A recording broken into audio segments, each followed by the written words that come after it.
Esse podcast é apresentado por b9.com.br.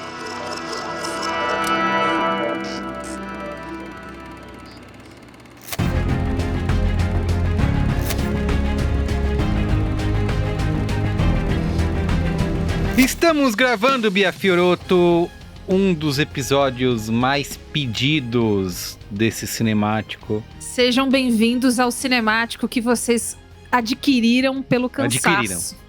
E a gente aqui, como não sendo uma ditadura do império, né? Exato. Como rebeldes como somos, resolvemos completamente fazer rebeldes. Os mais rebeldes que tem na os mais podosfera. rebeldes. Atender o clamor do povo. Isso. Vamos falar da segunda temporada de Andor. Segunda e última, né? Porque, certo? Segunda e última, exatamente. Tá bom. Porque eu fiquei na dúvida se não tem mais pra onde ir. Enfim. Não, já tá o ladrilho da frente já tava posto. Sei. Que é o Muito Rogue bem. One, aí depois o episódio 4. Aí é só completar, lógico. Isso. Bom, estamos aqui com o Luiz e Gino, que a Eras não participa do cinemático. E aí, Luiz? Jovem, é uma vergonha. Eu quero já deixar muito claro. É uma vergonha que esse episódio esteja sendo gravado na data em que está sendo gravado. É uma vergonha que bom. a tomada de decisão deste podcast tenha colocado qualquer outra obra audiovisual na frente dessa que vai ser tratada, Tá vai bom. ser discutida e debatida hoje. Então já chego aqui contrariado. Eu não E, queria estar aqui. e esse meu sentimento é o sentimento de todo um povo. Muito bem. Caio Teixeira também de volta aqui. Faz tempo, hein, Caio? Faz tempo e eu vou votar com o relator aqui, junto com o Luiz e Gino, que é um absurdo, é uma obscenidade que só agora tá acontecendo o nosso queridíssimo cinemático de Andor, que essa segunda temporada simplesmente cravou como a melhor coisa já feita pela humanidade. Ixi, Maria. A gente ia deixar passar facilmente, né, Bia? Conta aí. Borra com muita tranquilidade. O Gabriel Eu tô Sugita... falando pra Bia disso aqui, É verdade. acho que desde a primeira temporada eu tô tipo assim, meu amor, você precisa assistir, você vai gostar muito, por favor, assista aí. É. Disposição. Exposição do casal. O Gabriel Sukita, inclusive, queria mandar um abraço, que ele queria estar gravando, mas ele está na China, né? Nossa, é verdade. E Eu tenho visto. ele falou que pediu pro Gino, né, reiterar que é a única obra de Star Wars já feita. Sim, eu vou vamos abrir considerar essa. a minha fala nessa tribuna, justamente com essa menção honrosa a Gabriel do Silva Matos. Perfeitamente. O Andor, segunda temporada, nós gravamos o episódio da primeira no Cinemático 344, então você pode ouvir, tá disponível. Essa segunda temporada foram 12 episódios, começou lá em 22 de abril e terminou no dia 13 de maio. Estamos só um mesinho atrasado. Coisa A gente pouca. abre poucas exceções pra isso, né, Bia? Sim, abrimos poucas vezes, mas é porque esse meizinho de atraso é um mês das pessoas nas DMs, na porta das nossas casas, na escola verdade. dos nossos filhos, falando, Isso. pelo amor de Deus. De Deus. Tá A bom. segunda temporada de Andor. Eu falei, não sei em qual episódio, umas semanas atrás, que o meu interesse por Star Wars era muito menor hoje em dia, porque a Disney estragou tudo, estragou o brinquedo. E aí uma pessoa escreveu, Bia, eu entendo, mas vai lá. Como o Caio falou, ele, há muito tempo, você vai Abriu a gostar geladeira, muito de tinha alguém. Andor. Você já viu Andor? É o Bacurau do Caio. Você já viu Isso, Andor? Você já viu Andor? E Porra. chegamos aqui, pessoal. Ainda bem que é por isso É que é isso. Bacurau dele. Eu achei que era por um outro motivo Não, e a gente não vai discutir agora. não é nenhum Muito bem. bacurudo, não. Mas antes... Antes! Siga @Cinemático Pod nas redes sociais, Instagram, Blue Sky, TikTok, para você não perder os nossos lançamentos e cortes. E também se inscreva no nosso canal no YouTube, youtube.com/b9. Deixa o joinha, instiva. Como que é? O que é isso? Onde você Ativa! quer falar? Ativa. Eu esqueci a palavra Caralho, ativa. o cara tava falando em línguas já. Eu misturei inscrever com ativar. Poxa, é justo. Inscrever e ativar ficou instiva. Instiva, foi isso eu vou que fazer você fez. isso de Você é agora um em poeta, diante. então, Só na uma verdade. coisa Você não pra é uma pessoa tudo. que tem a cabeça derretida. E aí todo mundo já entende que é se inscrever, ativar o sininho, comentar. todo mundo entende. Essa Isso. é uma palavra que Isso. todo mundo vai entender. youtube.com/b9, tá bom? Tá bom. Ok. Então bora. Vamos pra pauta? Vamos. Pauta! to be part of something.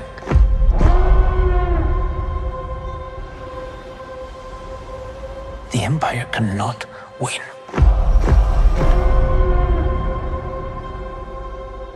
It's a different kind of mission.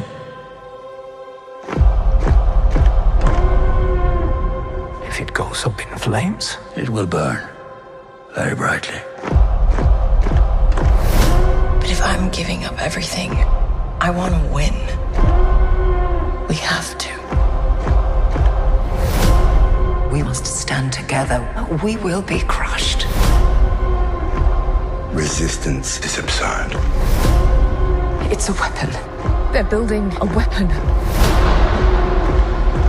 The monster will come for us all. Revolution is not for the saying. You're right here, and you're ready to fight. There's a future here for those who dare.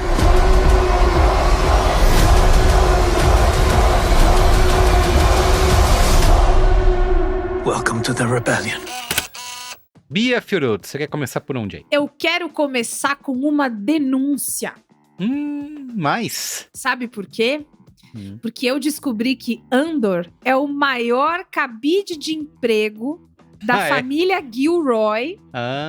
Venham comigo e eu espero que as autoridades façam o que é preciso fazer. Uma vez que a série já acabou, foda-se. Mas, enfim. É o seguinte, Tony Gilroy, o criador de Andor, estadunidense, 68 anos, né? Muito bem vividos. Ó, Muito bem vividos. já começa que o homem é um nepo baby.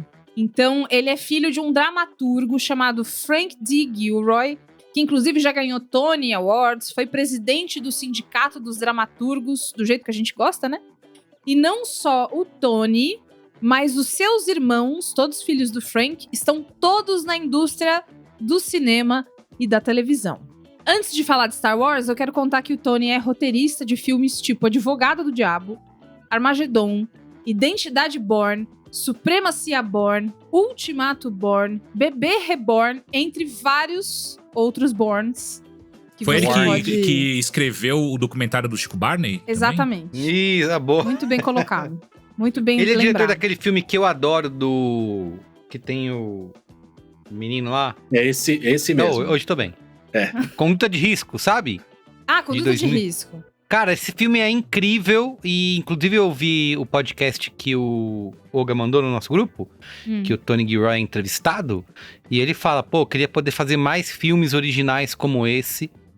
Infelizmente não conseguiu, né, Tony? Vai ficar fazendo Star Wars, mas parabéns. Tá fazendo fascinante. Vamos falar disso, calma. E é fascinante que você tenha dado toda essa lista do currículo do homem, Bia, porque quando eu tava com os olhos completamente explodindo de lágrimas ao final da segunda temporada de Andor, e quando eu parei pra pensar e entender que eu não sabia tão bem quem era esse homem que tinha tocado a minha alma, e eu fui olhar, qual não foi a minha surpresa ao perceber que um dos filmes que você mencionou foi o primeiro filme que eu chorei na minha vida em um cinema, que foi Armagedon.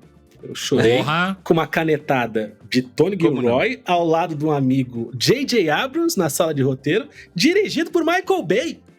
Porra! Que isso, icônico, né? E com a trilha sonora de Aerosmith, pelo amor de Deus, encontro! Né? Porra! Encontro! Caralho. Não tem como não chorar. Não tem como não chorar. Amigos, todo né? Mundo chorou. Amigos do cinema.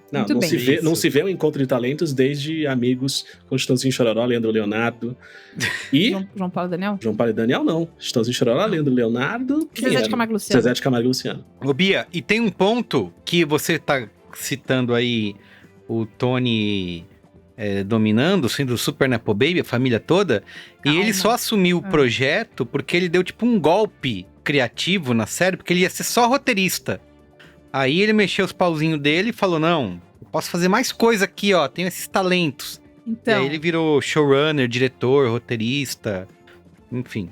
Amém. Ele é o roteirista também de Rogue One, que é o filme que termina, pensando na história cronológica do que tá sendo agora, termina a segunda temporada, desemboca em Rogue One, que por sua vez desemboca no episódio 4. Rogue One, inclusive, um dos filmes mais aclamados da era Disney, do Star Wars, né? Muito querido, inclusive, aqui na Casa Teixeroto, muito amado. E aí, assim, ele botou a família pra trabalhar lá, já. Então, o irmão dele, John Gilroy, é um dos editores do filme. E o Craig Gilroy é um dos responsáveis pela arte do filme. Eu não consegui entender só se o Craig é irmão dele ou filho dele. Mas família Gilroy. Tá certo, né, Bia? E aí, é isso. Em Andor, série criada, produzida e coescrita pelo Tony, também tem o Dan Gilroy, que é um outro irmão dele que também é roteirista. Não pode O ser. John Gilroy é um dos montadores. Não, para, Bia. Não. Mentira. E o filho do Tony, Sam Gilroy, tá no elenco como Gerdis. Não, sério. Agora eu entendi. De Tem que ser emprego. investigado. Liga aí pra Polícia Que Federal, que está PF, 2 acontecendo? letras. A família Gilroy inteira empregada. Pô, mas você vai falar o quê? Deu certo. Foi foda. Os caras manjam, vai fazer o quê? Agora a gente quer colocar os Gilroy e toda a sua Fazer família tudo. pra governar o Brasil e o mundo. É isso que a gente quer. Porra, Por mim, Tá bom. Tudo bem. tudo bem. nada a ver. Cara, que chocante essa informação. Pois é, tá no elenco, tá Eu na imagino edição, o contador lá tá no da roteiro. contabilidade da Disney olhando. Como é que eu vou a folha de- explicar, né? Isso, olhando a folha de pagamento. Pô, esse aqui tá Eles pagaram tudo beleza. na mesma conta, depois eles e distribuem daí entre depois si. dividiu. Pode ser. Pode ser. Foi tudo pro Tony, depois ele fez a distribuição, dependendo do comportamento de cada um. Então é isso, gente. Temos essa denúncia, né? E aí o que vai Denúncia. acontecer fica a cargo da sociedade.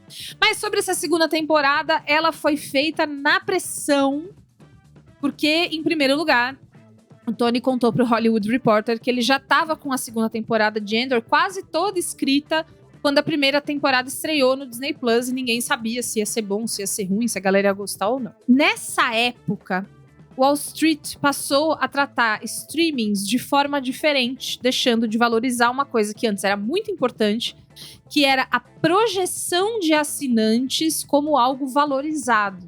E isso saiu de cena.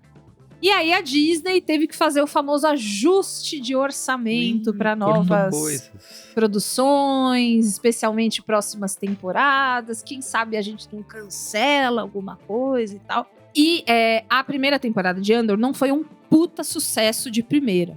Ela foi desabrochando. As pessoas começaram a assistir, começaram a comentar nas redes umas com as outras. Nas escolas, não se falava de outra coisa. Nas Tipo academias. da segunda temporada, né? Nas praças. Nas praças, exatamente. Eu lembro que número de estreia, ela foi pior do que Obi-Wan, que é super... Que é um horror aquilo lá, né? Pelo amor de Deus. Quem fez foi o cu do Gilroy, inclusive. Exato. Enfim, ela realmente começou fraca, mas foi mudando, né? E aí a Disney foi olhando, percebendo que a coisa estava ganhando mais popularidade e começou a pensar em que tipo de investimento faria numa segunda temporada. O orçamento, de fato, ficou menor, mais enxuto.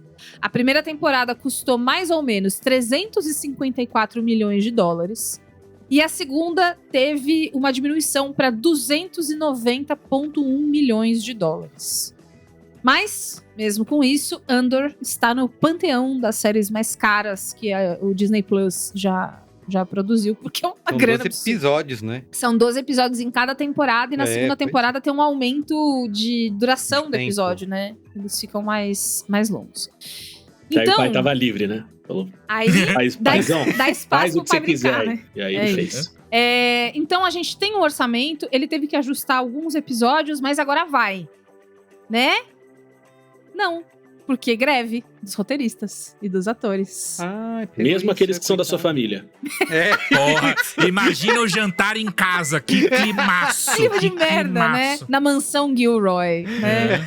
Pois é. Então, veio em seguida a greve dos roteiristas e dos atores, e o Tony terminou os roteiros 6 dias. Sozinho, né? Que ninguém na quis gravar. agulha. Terminou 6 dias antes da greve começar, mandou tudo correndo pro pessoal pra começar a avançar sem ele. Então, quem podia mexer com pré-produção, entre outras coisas, quem podia se mexer, galera, leva. Isso aqui é de vocês, vai fazendo. Ele já estava acostumado com isso, no entanto, porque eu gostaria de lembrar vocês que a pandemia foi um puta problema na primeira temporada de Andor, na produção né? também. Então, é uma constante que a gente tem visto aqui no cinemático, né?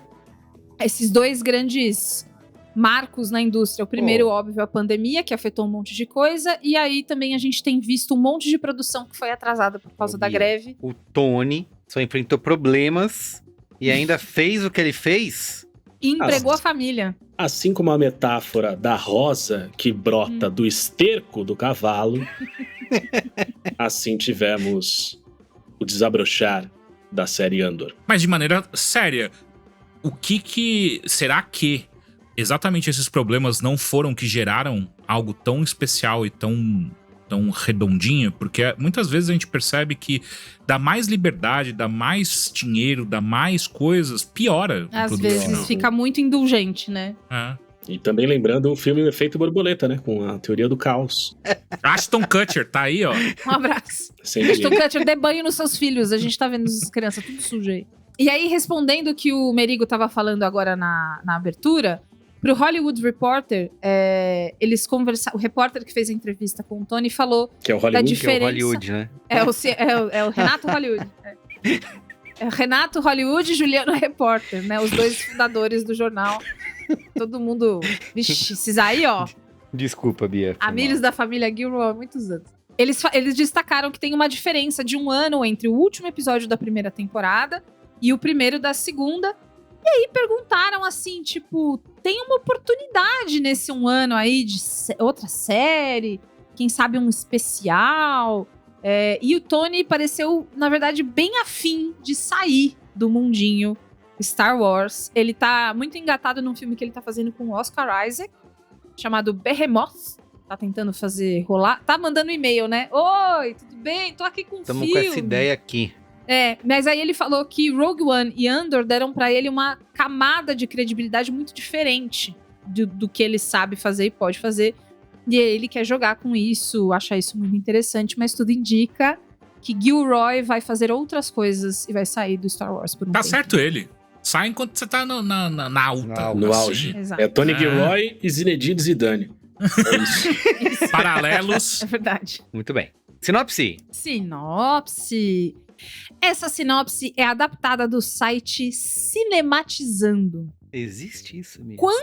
Eu vou falar uma coisa. Eu trago essas sinopses de vários sites diferentes e tal. Eu sempre fico impressionada quando sempre tem uma palavra que fala de cinema que eu nunca ouvi falar. Então tem cinemático, né? Já é uma delas. Cinematizando, cinemação, cinema não sei o quê. Então, Cinemonha. gente, parabéns. Dá pra fazer muita coisa com Cinelombra. Cinelombra, esse podcast a gente vai produzir quando for o último podcast do mundo. Vamos lá. A segunda temporada de Andor aprofunda a construção da rebelião através de atos de sabotagem, espionagem e sacrifícios, mostrando a evolução de personagens e meio à opressão crescente do Império. Repercussão. Segunda temporada no Rotten Tomatoes, 97% de aprovação da crítica, versus 89% do público, aumentou 1% em relação à primeira temporada, que estava com 96 Os dois, e 88. Exatamente. No Metacritic subiu, né? A primeira temporada tá com 74 de 100, a segunda já foi para 92 de 100 e ganhou o selinho Must Watch. Esse selinho é um charme, porque no Metacritic o pessoal é terrível. É isso. Então, quando ganha esse selinho... O algoritmo deles é pra baixo, né?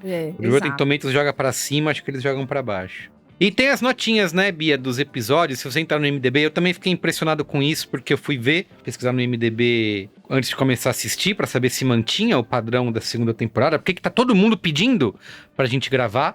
E as notas são impressionantes, né? Por exemplo, os últimos episódios, do 8 ao 12, é 9.7, 9.6, 9.5, então... Todas mais altas que a primeira temporada, que já estava alta. Exato, já estava alto, já acabou em 9.2 lá na primeira temporada.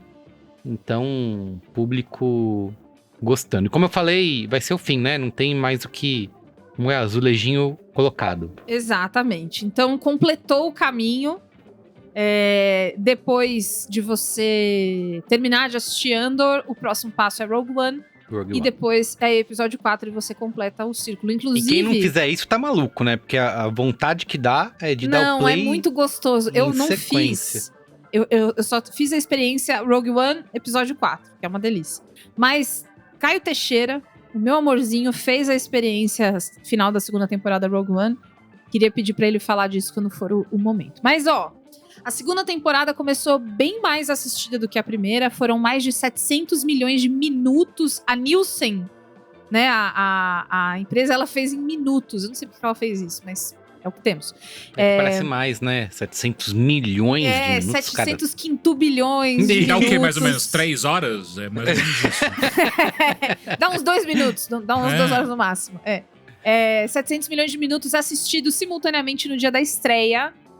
Sendo que no primeiro episódio foram 620. Andor se manteve no top 10 da Nielsen durante toda a exibição da segunda temporada, sendo o produto Disney Plus mais assistido do ranking, perdendo só às vezes pra Bluey, que é o desenho da cachorrinha. Mas eu queria falar pra vocês, porque quando a gente decidiu assistir, eu entrei lá no Disney Plus, cara, não tava nos destaques, não tava lá no ranking. Falei, cara, estão escondendo a série que acabou também faz um mês que acabou. Cara, tá, um mês, pô. Mas só os de verdade sabem, Merigo. Se você entra pra ir atrás, você sabe o que você tá buscando. Você não precisa ter na sua cara ali. Não precisa. Não é pra qualquer Tony Gilroy não precisa disso. Tá bom. Tony Gilroy não precisa disso. O argumento, um mês depois eu fui ver e não tá na capa. Pô, Pesado. mas não é o grande lançamento de Star Wars do ano? Um mês e tal? depois? É lançamento ainda? Um mês depois? Pô, Não, gente. você sabe que não é porque você tem um podcast de estreia. E quando eu quero fazer coisa um mês depois, você ralha comigo. Sim. Nem vem. Eu sou Não, chato, e esse mas eu achei que a argumento Disney fosse. vindo da pessoa que assiste aos lançamentos dos episódios das séries e enquanto o episódio está acontecendo, manda o spoiler nos grupos, para. falando, mas vocês não estão assistindo ao vivo? Nossa, cara, eu não acredito que a gente vai lavar essa roupa suja aqui. Esse argumento vindo desta pessoa só me traz mais revolta. É isso, o Exigindo saiu do grupo. Eu queria começar, Merigo, porque eu não consegui chegar na segunda temporada. É verdade, você não tinha visto a primeira. Eu não tinha visto nem a primeira. Bia, Como você previamente posto por Caio Teixeira. guerreira, viu? Parabéns. Obrigada. Só não vou assistir 24 episódios, sim, pra gravar o cinemático, claro, deixa comigo. Não, eu achei que eu ia conseguir. Eu tive um delírio. A questão é essa. Eu delirei nas minhas possibilidades, né? Tá Mas bom. tudo bem. O que eu queria falar, só sem spoilers, tá? Então, se você que tá aqui não viu nada e tá aqui de malucão, fique tranquilo que é sem spoilers da primeira temporada também. Mas eu adorei. Eu achei muito legal a ideia de dos rebeldes. É que assim, eles já eram assim, né? Não é uma novidade que eles sejam dessa forma. Mas é muito gostoso. A gente que fica nas redes sociais discutindo o que é que a esquerda precisa fazer, né? Eu tenho a solução pra esquerda, né? E tal. E às vezes discutindo no nosso grupo também, a gente ficando bravo. É muito gostoso ver uma série com personagens progressistas, rebeldes contra o Império, que não estão a fim de falar que o melhor jeito de lutar é a gente escrever uma carta de repúdio, sabe? Cara, eu vou fazer um gesto com a mão que é contra o Império, e eu vou tirar várias fotos assim. A luta progressista, ela é muito plural.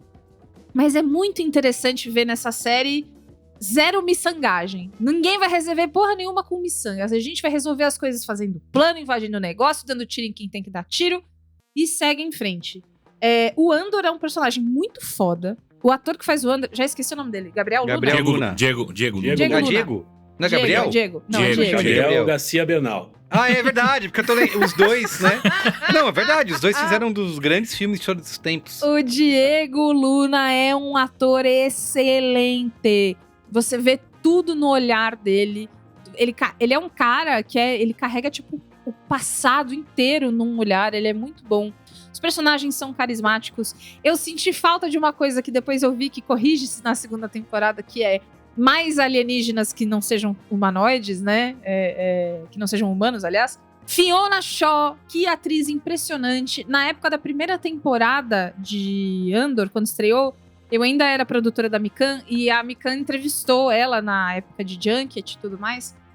E ela tem uma reverência pelo papel dela. Ela sabe o tamanho da importância que esse papel tem nessa história. Qual é o peso dessa mulher na história do Cassian Andor? Existe um... E aí eu acho que isso vai se permear como um todo pela série. Existe uma grande intenção de fazer algo muito inesquecível. Coisas que em outros produtos Star Wars da Disney, né, que virou feira, talvez eu não sinta tanto. Então eu quero assistir a segunda temporada. Eu vou tomar os spoilers aqui, tá tudo bem. Mas... porque eu não ligo. Mas eu tô muito feliz de ter ainda uma segunda temporada pra assistir de um negócio que tem coração. E isso tava muito em falta na dona Disney. É isso. Muito bem. Luiz e Gino, diga aí, por favor. Eu acho interessante porque já em outras vezes que a gente discutiu Star Wars, aqui no Cinemático, no Braincast, ou em de maneira outros lugares da podosfera da enfática. internet, eu sempre digo que Star Wars, o Cristiano Dias tem uma frase interessante que é o Star Wars é sempre melhor quando você não tá assistindo Star Wars. Acho que isso é uma piadola que acontece para dizer que o potencial do Star Wars é tão incrível que ele sempre acaba acontecendo da melhor forma nos espaços vazios que Star Wars deixa pra gente preencher. Então, assim, eu sou um cara muito viciado no Star Wars, de saber quem são os mestres de cada personagem Jedi, quem são os discípulos daqueles que não morreram a tempo de ter um discípulo. E é muito louco isso, porque apesar de ser esse fã incondicional do universo e das possibilidades, quanto mais o tempo passa, né, quanto mais eu crescia, amadurecia, e quanto mais eu assisto e consumo as coisas de Star Wars, menos eu gosto delas, mas continuo fã do universo e das suas possibilidades. E acho que o Andor e aí vem o que o nosso querido Sukita falou, né? O Andor é a única coisa já feita de Star Wars, porque parece que, enfim, algo é feito para Star Wars que funciona perfeitamente e se sustenta perfeitamente e é suficiente por si só. Você não precisa lembrar que você leu um quadrinho há 10 anos e que aquele acontecimento daquele quadrinho preenche o buraco do filme novo que você vai ver, que é uma continuação da série animada que só acontece porque o personagem... Não tem nada disso, não tem essas amarras. Ele se sustenta por si só. E a existência de todo o resto do universo Star Wars, de tudo que foi feito, amplifica a experiência, mas você não precisa dela. Ele basta. Ele se basta, exatamente, ele se basta. E é muito bem feito, assim, de uma forma que eu acho que também parte do que encanta a gente no Star Wars são as metáforas que o Star Wars conta, né? O Star Wars é uma metáfora... o Império é uma metáfora do Partido Nazista. Os rebeldes são metáfora do não sei o quê. E nos primeiros filmes, nas prequelas, é uma metáfora do governo Bush, a metáfora disso, a metáfora daquilo. Parece que o tempo inteiro essas metáforas que existem e que servem, né? Porque o fato das metáforas estarem ali, elas acabam tocando em alguma coisa que a gente reconhece e isso fisga a gente. Mas eu acho que todas as metáforas de tudo que já foi feito em Star Wars, livros, quadrinhos, jogos, filmes, séries, etc e tal, eu acho que todas essas metáforas, elas de certa forma reduzem e transformam em caricatura, muitas vezes de uma forma reducionista ruim, aquilo que elas se inspiraram em primeiro momento. E aí, acho que assim, é lógico que a discussão acaba indo pro fato de que, por um lado as narrativas ficaram mais maduras ao longo do tempo, o formato de série permite que isso aconteça, mas acho que todas essas justificativas que contribuem de fato para que o Andor se tornasse essa obra de arte que ela é, acho que tudo isso de fato é importante, mas a gente falou muito sobre os Gilroy e acho que o crédito tem que ser dado onde ele é devido. E acho que, o que o Tony, representando todos os 49 parentes que estão envolvidos na série, tudo que ele fez, tudo que a equipe fez, é para ser considerado e classificado como um dos produtos mais geniais da geração. É muito de longe o melhor Star Wars já feito e é muito perto das melhores coisas já feitas para televisão. Caramba, opiniões fortíssimas. E você, Caio Teixeira? Eu acho que primeiro eu preciso deixar claro aonde começa a minha experiência com Star Wars. E eu não sou esse cara de Star Wars. Eu assisti quase tudo de Star Wars, mas nunca teve nenhum dos filmes, tirando Rogue One, nenhum dos filmes me chamou a atenção, me tocou de uma maneira profunda, sabe? Foi muito mais... olha só que legal, tem os maguinhos ali que soltam os negócios, tem a espadinha de laser, pô, que legal. A imagem de um falo feito de luz sendo brandida com 2 mãos não foi algo que te seduziu tanto. Olha, eu vou te falar que a primeira coisa, o primeiro falo de luz que me seduziu foi do Darth Maul, que na verdade são 2. E quando ele puxou quando ele faz coloca de lado o sabre de luz e aparece o segundo, foi a primeira vez que eu falei, eu acho que eu entendi porque que as pessoas gostam disso aqui. Mas de maneira geral, eu não sou um cara de Star Wars.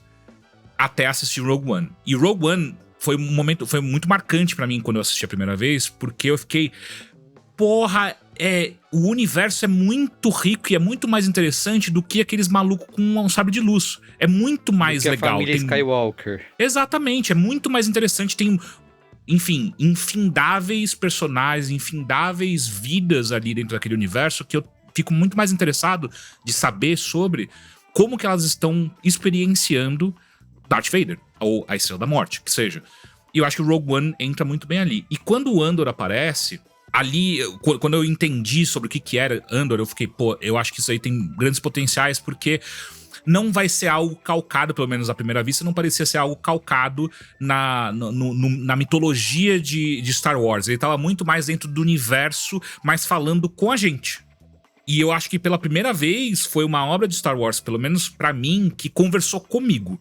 Não foi uma obra que tava contando, como o Higino bem colocou, contando uma metáfora ou um grande mito. Né? Não, ele tava falando com a gente. Eu acho que é uma série, tanto a primeira temporada, mas acho que a segunda ainda mais, é uma série que fala sobre os problemas que a gente tá vivendo hoje, agora. Não existe uma metáfora, tipo, esse aqui é o governo Trump, esse aqui é o governo... Não é isso. É simplesmente assim, cara, o mundo está uma merda, e isso é o que tem acontecido com todos nós no planeta Terra, e agora a gente tá vendo isso no mundo de fantasia, mas da exata mesma maneira que a gente experiencia aqui. É como um governo ditatorial, autoritário, fascista, como ele se instala dentro da sociedade como um câncer, e ele vai consumindo tudo à sua volta. Muitas vezes devagar, muitas vezes muito rapidamente. As pessoas envolvidas ali, não tanto em pró desse governo, mas todo mundo que faz parte desse cenário, dessa tapeçaria, como que cada uma dessas vidas é impactada. Então, no começo, na primeira temporada de Andor, a gente vê o exterior, né? O fora, o mais longe do Império, né? Mas como que o Império ainda assim encosta em todas essas pessoas e como que ele piora a vida de todo mundo. E na segunda temporada, a gente vai pro centro do poder. E ali também fica claro como tudo que... Bom, o centro do poder foi completamente consumido pelo Império, né? Então... E mesmo ali dentro, existem ainda pessoas que estão tentando fazer algo sobre aquilo. E eu acho que tem um momento muito, muito bonito, muito importante, que eu acho que é na primeira temporada, inclusive, não sei se alguém lembra aí, mas é um dos personagens que ele fala sobre como o tempo inteiro a resistência existe. O tempo inteiro existe uma nova resistência. O tempo inteiro existem atos de resistência. Tem um momento muito bonito que ele fala que existem batalhões inteiros da resistência, agora talvez seja no Rogue One, não tenho certeza. Mas que ele fala que existem batalhões inteiros da resistência que não sabem que fazem parte da resistência, mas ainda assim resistem. E eles só precisam... organizado, né? Exatamente, eles só precisam ter um norte, né? Mas enfim... É na primeira temporada, assim. É o personagem, quando o Andor viaja pra um das missões, que é angariar muito dinheiro num golpe X lá, tem esse camarada que tá escrevendo o manifesto da resistência. E aí tem até uma sequência na segunda temporada que retoma as palavras desse manifesto, que é construído de um jeito e meio que espelhando os atos de resistência com a incapacidade de lidar com aquilo do Império. Nessa montagem, o que acontece ali é a Arte 2, quando a Arte 2 acabou sendo inventada. Mas enfim, eu não vou ficar me estendendo muito, mas eu concordo plenamente com o que o Gino falou. É uma das coisas mais bonitas que eu já assisti na TV. De longe, assim, sabe? Porque não é só um roteiro, uma história muito bem contada, muito bonita, mas todos os atores estão muito bem. Não sei se é simplesmente o Tony Gilroy é um diretor incrível, mas as pessoas que fazem parte dessa série, todas elas estão muito bem. Eu acho que assim, se eu fosse falar, tem uma pessoa que não tá super legal, é o cara que faz o braço, que é o Joplin Sibtain. Esse cara eu não acho que tava super bem, mas ao mesmo tempo, tipo, ele faz o que ele precisa fazer ali e é lindíssimo o personagem dele, como que ele se conecta com todos os outros personagens ali. Mas tirando isso, e a trilha sonora dessa segunda temporada, então, meu Deus do céu, cara. É impressionante o que eles fizeram com a trilha sonora disso daí, mas no fim E não é a mesma pessoa, tá? A pessoa que fez a trilha sonora da primeira temporada não conseguiu voltar. E aí, porra, mas assim, ao mesmo tempo, que bom, Tony Gilroy porque, caralho, ficou meio... mas aí foi um Gilroy que fez Não, isso, botou O Chopin Gilroy. Mas, cara, eu acho que é uma dessas coisas que se você tirasse do universo Star Wars, ia funcionar lindamente ainda, me parece, sabe? Obviamente que tem vários momentos onde o peso do Star Wars, ele ajuda a calcar o que tá acontecendo ali. Mas no final das contas, pra mim, é a série que mostra que, porra, os Jedi, eles são meio merda, sabe? Tipo, olha o que essa galera fez. O que essa galera fez perfeito. sem nenhum poder, sem nada. É a galera que não tinha pra onde recorrer. Tipo, é uma galera que sabia que tava se enfiando em coisas que... bom, o personagem do Stellan Skarsgård, o Lúthien, ele fala de uma maneira muito clara, né? Tipo, ele fala na segunda temporada que é assim, o caminho que a gente escolheu é a morte. A gente vai morrer. Ela pode demorar um pouco, ela pode chegar mais cedo, mas a gente vai morrer. E mesmo assim, essas pessoas decidem e escolhem todos os dias, ao acordar, que elas vão fazer frente a um império que é muito maior, muito mais poderoso, que tem formas variadas de causar dor a essas pessoas, e elas escolhem fazer parte da resistência, elas escolhem estar lutando ali o tempo inteiro. E isso pra mim só mostra que, tipo, é fácil você ser Jedi, porque você tem um montão de poder da hora, que você consegue se safar de um monte de coisa. Quando você olha pro Cassian Andor, o que ele tem que fazer é, tipo assim, ele tem que ser inteligente. E muita sorte, né? Ele tem muita sorte, o que tudo bem também, faz parte da vida. Então assim, cara, essa série pra mim, ela desconstrói um monte de coisas Star Wars, e como nosso querido Sukita falou diretamente da China, é a única coisa feita de Star Wars de verdade. Porque ela mostra, ou melhor, ela coloca de uma maneira clara que se você quiser construir em cima dessa mesma base de Andor, que eu sei que não tem mais pra onde ir, né? Não tô nem falando pra fazer uma terceira temporada. Mas qualquer coisa que vocês construir em cima dessa base, eu acho que tem grandes chances de fazer algo especial.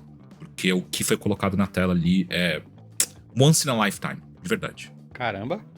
E concordo, viu, com vocês. Assim, você falou do Lúthien, eu acho que ele é o personagem que eu mais gosto, no fim das contas, porque eu acho que ele é o mais complexo, o mais fascinante ali, de ser essa figura que representa o que a série traz, né, que é ser esse... Ao mesmo tempo ele vai transitando ali entre ser mentor, manipulador, né, tem coisas que ele faz que fala, pô, que babaca, né, mas...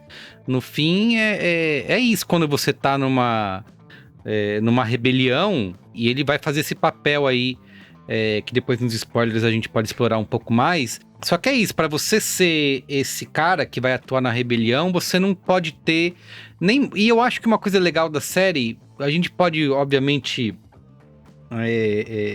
discutir de que lado que a série está nesse mundo polarizado em que a gente vive, mas eu acho legal que o Tony, né, que além de botar a família dele toda para trabalhar, consegue fugir de um roteiro panfletário e até ideológico, né? O próprio Cassian Andor, ele é isso, ele não tem uma ideologia, né? Ele vai atuando ali pelo que ele acha certo, né? Então ele demora a ser esse cara que vai assumir esse papel de líder rebelde, né? Ele, inclusive, às vezes tenta lutar contra isso, e você vai vendo como que ele vai se envolver. É óbvio que é uma obra política, mas o que eu acho mais legal é ela conseguir ser centrada nesses personagens, né? Inclusive os personagens, os vilões existe até uma empatia, né, em torno de todos esses personagens que vão tornando eles complexos, né, com seus conflitos morais, e você não passa a odiar de verdade nenhum deles, né, porque estão todos ali, tem todas as suas trajetórias sendo contadas de forma bastante verdadeiras, e eu gosto muito da série evitar justamente esse bem versus mal, né? Nenhum personagem tem um super plano utópico, claro, pro futuro do que eles vão fazer. Eles estão mais preocupados em sobreviver e em resistir ao que tá acontecendo. Então, acho que ele conseguir colocar esse fio condutor em torno dos personagens é o que torna a série super legal. Eu tava ouvindo esse podcast que é do New York Times, que... eu esqueci o nome do apresentador, mas ele entrevistou o Tony Gilroy, e ele fala que, pra ele, o verdadeiro tema de Endor é a destruição de comunidades, né? Tanto grandes, pequenas, culturais, familiares ou até planetárias, como a gente vê na série. É o Ross Isso aí. Uma coisa Isso aí. Como que é, sabe o título do episódio? É como What que a arte pode... art left wing. Isso, como fazer arte ser de esquerda, né? Isso. Basicamente. E aí ele fala que romper essa forma de pertencer das pessoas é o que torna o Império brutal, né? E também o que vai mover os rebeldes a continuar lutando, mesmo que eles não saibam nomear ou explicar com clareza o que eles fazem. Enfim, essa filosofia toda em torno da série é o que torna ela tão madura, né? Humana, é o Star Wars para adultos, né? Se a gente pode dizer assim, né? De tudo que a gente já viu de Star Wars, inclusive as séries, eu assisti Obi-Wan, infelizmente, assisti também Mandalorian, que eu gosto de Mandalorian, mas acho que nada se assemelha ao que eles conseguem fazer aqui, nessa série, de você conseguir mostrar todos esses sacrifícios que eles precisam fazer, custo moral de resistir, né? Eles estão sempre ali discutindo se vale a pena fazer, devemos fazer, que custo que a gente vai fazer isso tudo. Então, tem uma complexidade de personagem, tem de diálogos, de críticas, né, autoritarismo e desumanização das pessoas, que acho que Star Wars, o que a gente já viu de filmes, nunca nem chegou perto disso, né? Eu já gostava muito de Rogue One e não sabia que era possível fazer a prequela da prequela, né, que é o caso de Endor, tão bem amarrada, né? Porque a gente já viu outras franquias tentarem fazer prequelas e elas não adicionam muito, ou no máximo pode não estragar, mas também não contribui pro que vem depois. E aqui é o contrário, né? Porque adiciona um peso, né? Pra Star Wars. E eu até falei, eu lembro que acho que no episódio que a gente gravou da primeira temporada, de que o George Lucas deve ter se arrependido de ter destruído a Estrela da Morte logo no primeiro filme de Star Wars, né? Porque eles precisam ficar depois em todos os outros filmes criando uma nova Estrela da Morte, né? E aqui você adiciona uma camada de importância, né? De peso e de gravidade para essa Estrela da Morte, que é uma arma de destruir planetas inteiros, né? Que tipo, você vai obliterar da existência um planeta inteiro. E cara, pela primeira vez eu sinto que eles sabem lidar com essa arma, né, pra tensão que é você ter uma arma desse tamanho. Então, enfim, acho que é uma prequela brilhante, e como eles conseguem trabalhar muito esse tom, né? A gente já tinha falado isso lá na primeira temporada, de que era um thriller político, né? Quase que um Game of Thrones, né? De Star Wars, de discussões de câmara ali, né? Em salas e tudo mais, e de como eles conseguem passar o bastão de um thriller político e fazer essa ponte direta com Rogue One para se transformar numa missão de ação, que é o que a gente vai ver no filme, né? Então, enfim, de novo, não dá pra reclamar. Eu poderia reclamar aqui do Tony Gilroy fazer, como a Bia falou, Star Wars o cabide de empregos pra família dele, mas são 24 episódios que dá pra, sem tirar nem pôr, o que ele colocou ali de Star Wars, entrega o bastão pra Rogue One pra você assistir, e de novo, infelizmente, né, não tem o que fazer depois, mas eu tenho perguntas pra vocês que são fãs, né, mais do que eu, de sementinhas plantadas ali na cena final. Antes dos spoilers, ter só uma coisa, quando o Caio tava falando, eu eu pensei numa coisa que eu queria complementar, e acho que o Merigo trouxe algumas outras paradas que misturaram, que acho que no fim, Andor me parece de verdade, entendeu? Quando a gente tá assistindo, parece que a gente não tá assistindo uma peça de teatro, ou que a gente tá assistindo um simulacro, né? Parece que a gente tá assistindo uma parada de verdade, porque o trabalho de tudo, de cada pedaço, cada departamento, parece que tem uma qualidade tão grande, uma sofisticação tão grande, uma genialidade tão grande, que tudo parece de verdade. Então, assim, a fotografia, os figurinos, cara, eu sou completamente fascinado pelos figurinos, pelo grau de preciosismo na composição e das mensagens que cada figurino traz, da complexidade da criação daqueles mundos através dos figurinos, através da direção de arte, através de tudo, assim. Acho que a música, como o Caio citou, que é muito foda, que coloca muito a gente lá dentro. A ausência das músicas em alguns momentos é também fundamental para trabalhar a não, né, festa do caqui, da presença da música genial o tempo todo, mas também do quanto a ausência dela também comunica. Tudo é muito perfeito e acho que essa é a sensação. Comparado a tudo que vem depois e a tudo que veio antes, eu acho que vai ser muito difícil entregar esse nível de verdade. Até porque, né, eles usaram, agora que a Disney entrou no... Tudo aquele bagulho volumétrico lá, né, aquele estúdio. Eu não sei o quanto que eles usaram isso aqui, mas eu acho que dá pra notar isso que você falou, né, de você ter mais esses sets físicos, né, de verdade. Tem uma textura mais de verdade do que outras séries que Nas roupas eu acho um absurdo, assim. Como alguns takes fechados mostram detalhes de realidade que fazem você acreditar que aquilo tá acontecendo mesmo, cara. E o quanto parece que o resto, em outras produções, é uma fantasia.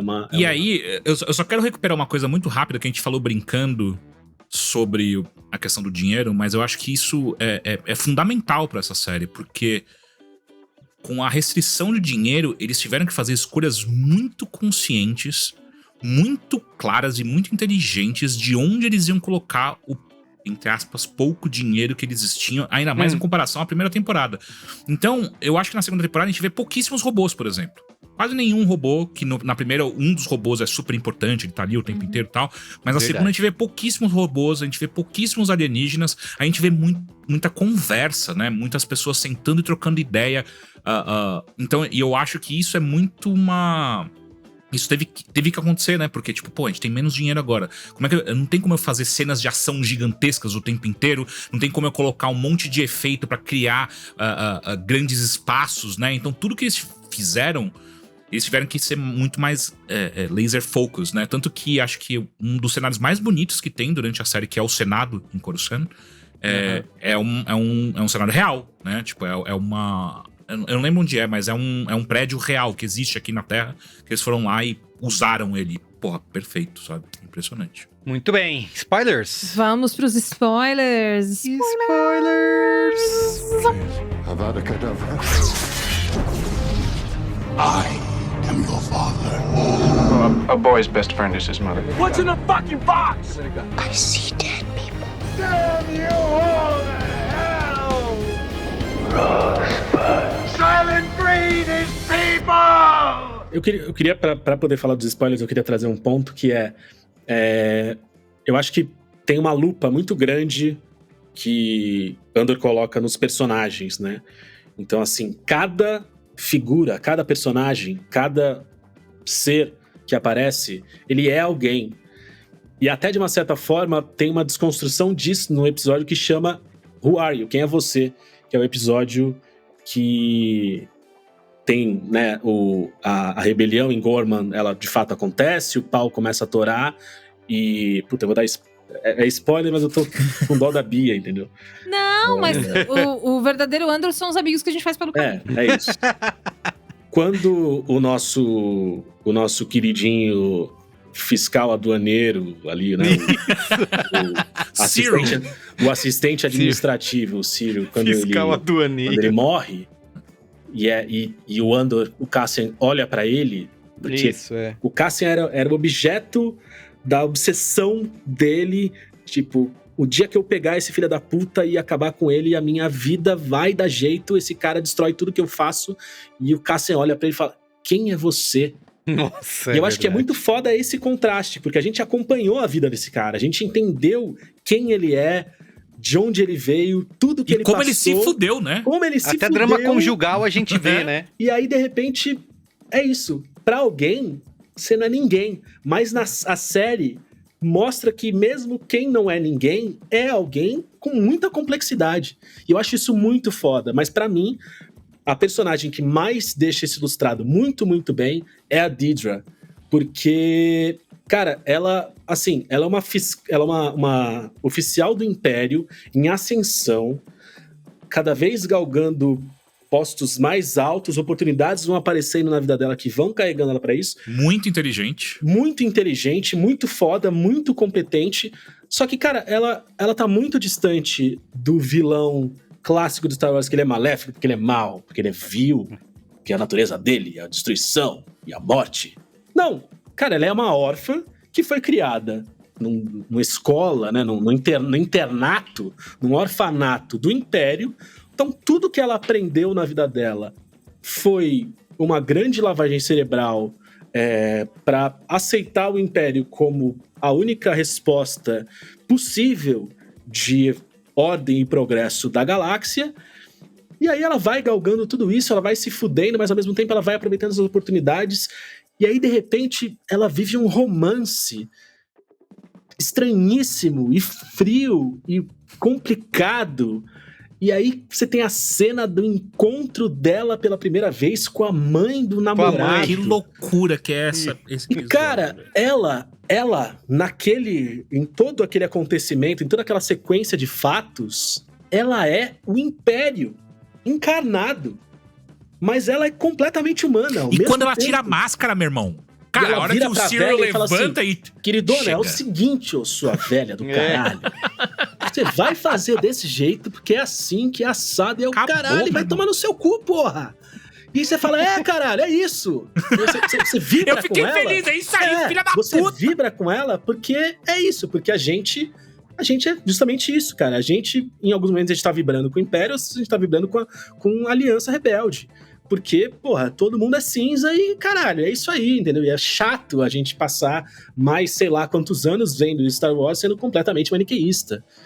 Muito, muito foda. Eu acho ela uma personagem incrível, acho ela maravilhosa e acho que ela traz também o tempo inteiro, não só ela, né, mas a galera do Império traz pra mim uma das metáforas mais poderosas visuais, que é a gola dos uniformes do Império.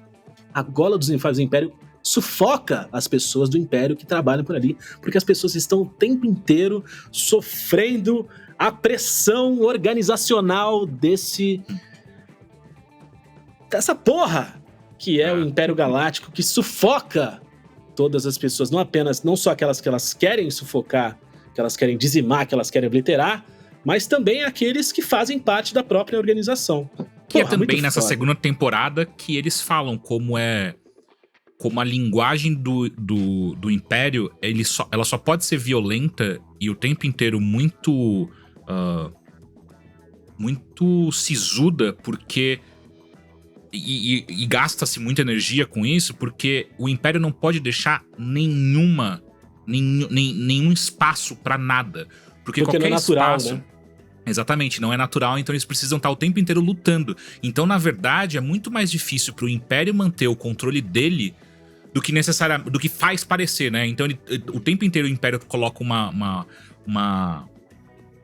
cara, uma máscara de que sou todo poderoso, eu controlo absolutamente tudo, porque se vocês perceberem que eu não controlo absolutamente nada, é onde eu me fodo. E o tempo inteiro é a resistência querendo mostrar, né, que tipo, não, na verdade eles não controlam nada, é só que eles fazem muito bem esse teatro. A gente só precisa mostrar pras pessoas, tanto que um dos momentos mais poderosos dessa série não, e aí acontece no Rogue One, mas se conecta diretamente, que é a mensagem da resistência, quando ela começa a ser divulgada, é onde a galera do Império fica em pânico. Que, tipo, essa mensagem não pode sair daqui.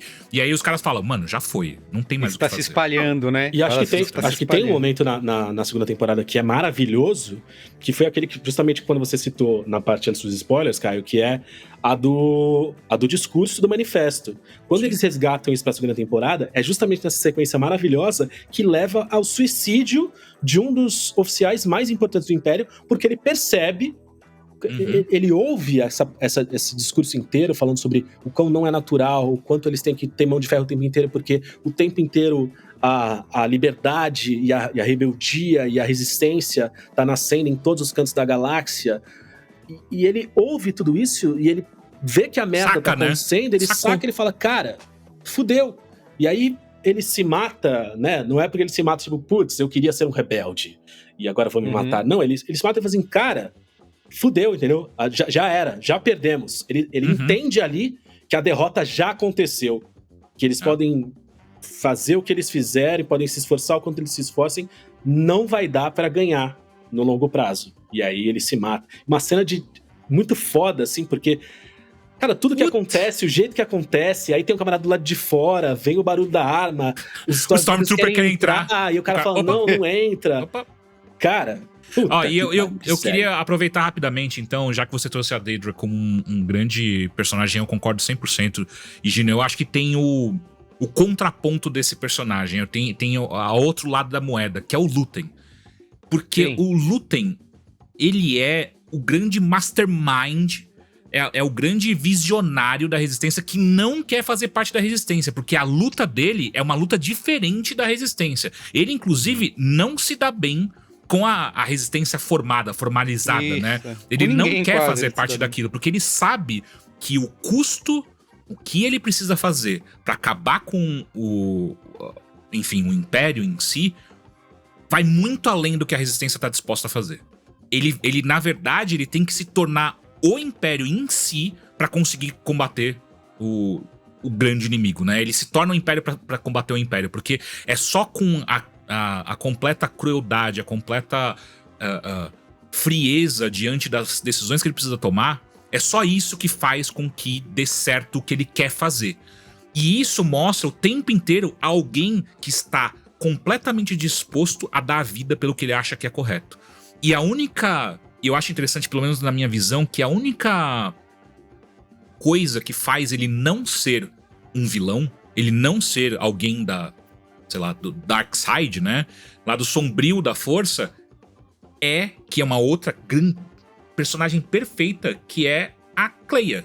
A Kleia é a última coisa que ele tem, é o último contato que ele tem com o lado bom, vamos colocar assim, vai, o lado, a resistência como a gente enxerga ela hoje no mundo do Star Wars, né? Então a Kleia é a última coisa que ele tem, e mesmo ela também é uma cria dele de uma maneira que, tipo, cara, quando ela vai lá pra matar o cara no hospital, é uma das coisas mais tensas do mundo e é incrível. Ela faz de uma maneira perfeita, tipo, a direção de todo esse episódio, sabe? As coisas, a maneira como... o passado deles, né? Exato, que a gente não tinha visto ainda. Então, assim, eu acho que Luthen, ele é uma força motriz muito profunda nessa série, porque ele é responsável por muito das vitórias da Resistência e dos frutos que a Resistência vai colher por, sei lá, milênios, né? Porque sem ele, sem as coisas que ele topou fazer, como ele decidiu colocar a própria humanidade de lado em prol desse grande projeto, né? Ele também é responsável pelo maior sofrimento do Andor. Ele é o responsável pelo maior sofrimento da Kleia. Ele é responsável pelo sofrimento de pessoas em volta dele. Porque, enfim, ele tem que ser essa pessoa. E ele aceita. Ele não é sem querer. Ele não é esse personagem. Ele não se tornou o que ele se tornou de uma maneira impensada. A impressão que passa é que o tempo inteiro ele sabe muito bem onde ele está se enfiando. E ele tá fazendo isso...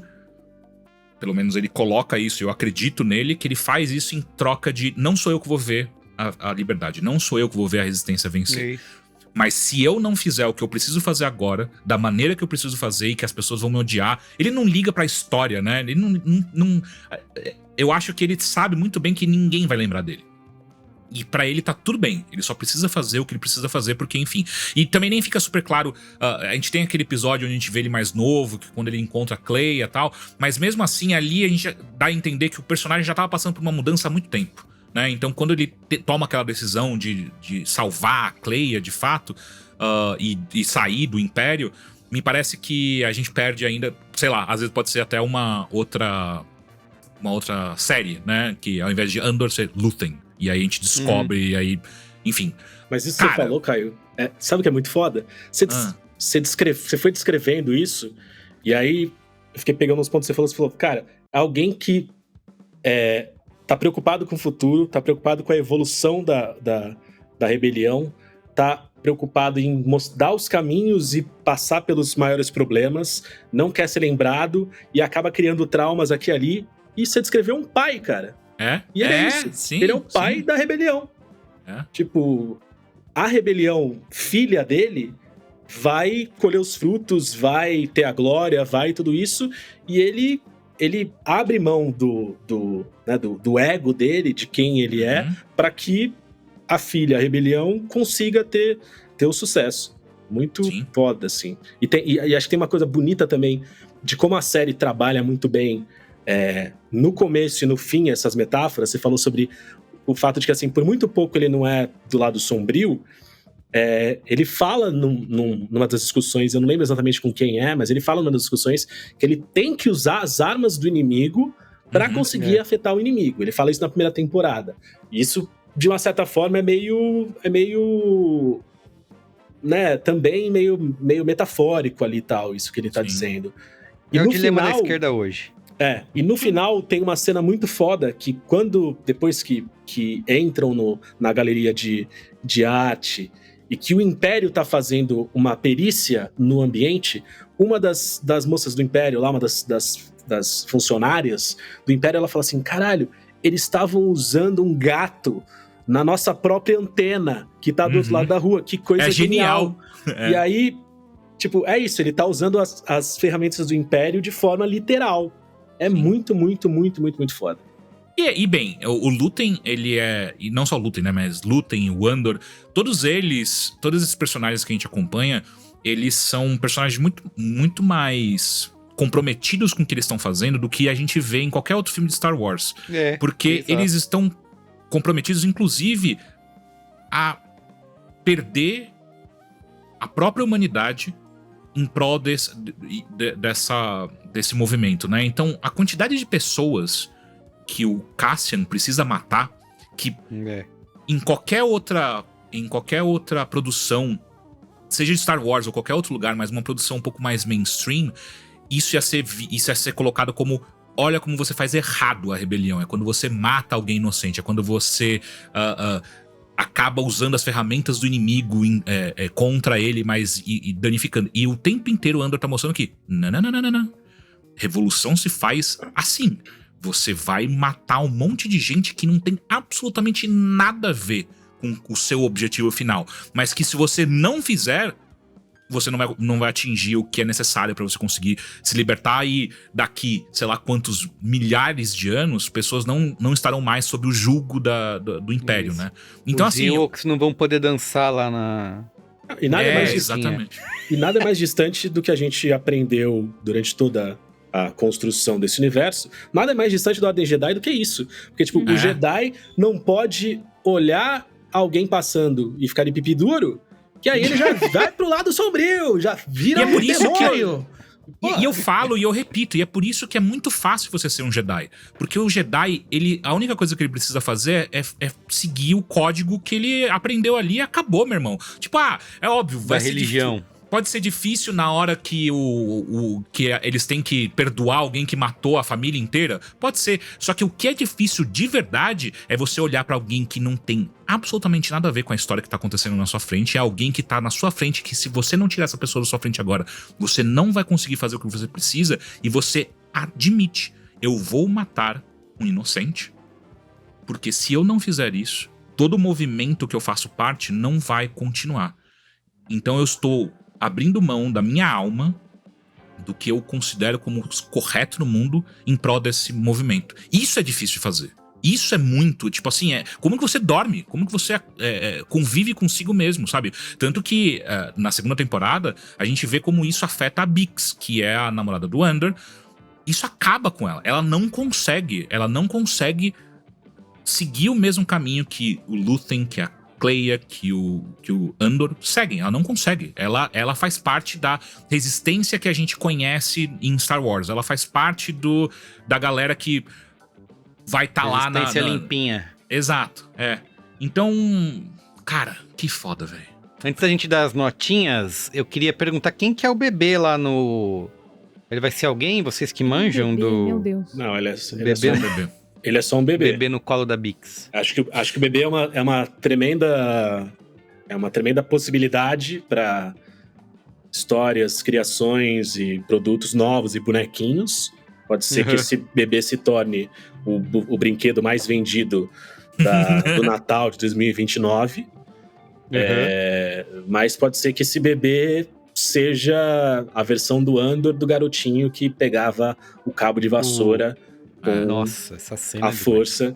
Uma cena que eu vi ao lado de Carlos Merigo no cinema. E que simplesmente a gente achava que ia ser a cena mais importante das nossas vidas e não se tornou porra nenhuma por causa do poder do dinheiro e da indústria. É isso. Ô, Merigo, só antes de você ir pras notas, eu queria só comentar uma coisa muito rapidamente, que assim que acabou Andor, a segunda temporada, eu fui assistir Rogue One de novo. Isso, que eu queria... à vontade. Eu quero ver como que vai, né? Eu assisti acho que 2 vezes Rogue One antes disso. E fazia tempo que eu não assistia, então, vou voltar. Rogue One perdeu um montão de coisa depois de Andor. Ixi. O clima de Rogue One não combina com Andor, cara. Assim, de verdade. O Cassian, se fosse... parece um outro cara. Ele é diminuído, né? Sim. Parece tipo assim, criança. as coisas que... porque a gente encontra o Cassian em Rogue One quando ele já se tornou o capitão da resistência. Ele já vendeu a alma dele pro demônio há muito tempo. Então, tanto que a primeira cena que a gente vê em Rogue One é ele matando um informante. A sangue frio. Tipo, relaxa, não vai dar nada aqui, que o cara não conseguia escapar dos Stormtroopers que estavam chegando. Ele, não, cara, ei, relaxa, todo mundo, pá, tiro no cara. E aí você fica na hora meio, eita porra. Mas agora quando você assiste Andor, você fala, não, sim, o Cassian faria isso com certeza. Mas só que o clima todo de Rogue One é um clima meio de festa que... mais levinho. Que tem um Andor... robozinho lá que fica fazendo piadinho o tempo todo, robô mal-humorado, né? Que inclusive aparece na segunda temporada e ele é perfeito. Isso. Mas eu acho que Rogue One... ou melhor, se eu fosse Tony Gilroy, eu ia virar pra Disney e falar o seguinte, e se a gente fizesse um remake de Rogue One? Eu sei que... Vou jogar uma ideia louca aqui. Vou jogar uma ideia louca. Os mesmos atores, eu chamei mais 3 familiares meus. Tem 2 primos meus que acabaram de sair da faculdade. Se não quiser contratar nenhum ator, relaxa, porque eles entram no meio, vai ser ótimo. Vamos refazer Rogue One, e eu acho que tem algo... Assim, ao mesmo tempo que eu acho que tem alguma coisa ali, eu sou super contra essa porra de remake o tempo inteiro. Isso acontece muito em videogame, é insuportável. Parece que não existe mais nenhum fiapo de criatividade na indústria, sabe? Mas só que, cara, assistir Rogue One logo depois de Andor é uma experiência muito doida, cara. É tipo assim, nossa, parece que você saiu agora da Islândia, do frio islandês, e você foi pra uma praia em Aruba, tá ligado? Tipo, porra, é tudo muito bonitinho. Eu ainda acho que o personagem... Que aqueles 2 personagens... aquele casal que é o monge e o guardião dele... Eles são os melhores personagens daquela porra, aquele filme, de longe, assim. Mas, puta, cara, é um outro filme, cara. Eu tentei fazer isso porque... tem um fogo ardendo no rabo quando você termina, né? Pra ver a cena seguinte acontecendo. Ver, né, o cara sai de nave. É impressionante. O cara sai de nave e aí o filme ele tá chegando pra onde ele tava indo. E aí eu parei no meio. Justamente por isso. Porque o clima tava tão outro. Eu falei, não, eu não quero me transferir pra esse clima agora. Eu quero voltar pro clima que eu tava no final Porque o Andor tem, obviamente, é sério, né? Então ele tem tempo pra criar cada personagem, respirar e, enfim, aí você se apaixona por aquele personagem, odeia ele, enfim, não importa. Rogue One tem que fazer isso muito mais rapidamente. E ele não faz isso bem, com a grande maioria dos personagens que aparecem ali. Então é complicado. É só o plano, né? No fim das contas, é só ver o tal do plano sendo executado, né? Muito bem. Notinhas, então. Bora. Bia Fiorotto, começa aí. Ué, eu não tenho como. Tá bom, desculpa. Mas até onde você tá vendo? Quanto você daria? 4,5. Caramba. Bom. A minha nota você, conta? Luiz e Gino? Na média? Não. Claro que conta. Só 5. Não, como não? 4,5 conta. Só 5 conta. Exato. Tá. É 5, Luiz e Gino? 5. Não dou 6 porque não pode. Vamos se rebele contra isso, Luiz. 10, Você, então. Caio. Cara, é sim, não tem como não ser 5, sabe? Tipo, é uma das coisas mais bonitas que eu já vi. É muito, muito bonito. Eu vou no 4,5. Puta que pariu! Ai, Merigo, você, eu juro. Puta que pariu, não é possível, cara. Calma, Não é Quando possível. veio o 5? É de propósito. É só pra gerar manchete. Pode falar. Você quer Gerar engajamento de engajamento, hate. Por que você não mastina uma caixa de prego? Calma. Ponto 4,5 5 é da lindo, onde? gente. Onde se perde ponto 5? Qual foi o que tirou o brilhantismo pra Vamos você? lá, Carnaval do Rio de Janeiro 2025. Justifique. De onde saiu esse ponto 1? Nossa, vai ver um bicheiro atrás de você, meu amigo. Escuta, a média deu 4,75, que é redonda 5. e é 5. Pronto. Mas Então tá feito. você, Merigo, Vou ficar marcado. vai ser muito criticado na internet. Eu dei 4 pra temporada anterior, aumentei meio aqui. Que já é um 4,5. absurdo. Não. Deixa o Muito cara, bem. né? Deixa o cara, sei lá. É isso. Então é isso. Ficamos por aqui. Um abraço, Até semana que vem, família gente. Gilroy. Obrigado, é isso. E tudo de bom. Caio e Gino, voltem mais, viu? Só chamar. É só chamar que eu mando uma negativa. Isso. Como eu faço. Beijo. Com frequência. Tchau. Tchau. Beijo, Até tchau, semana tchau. que vem. Tchau. Tchau.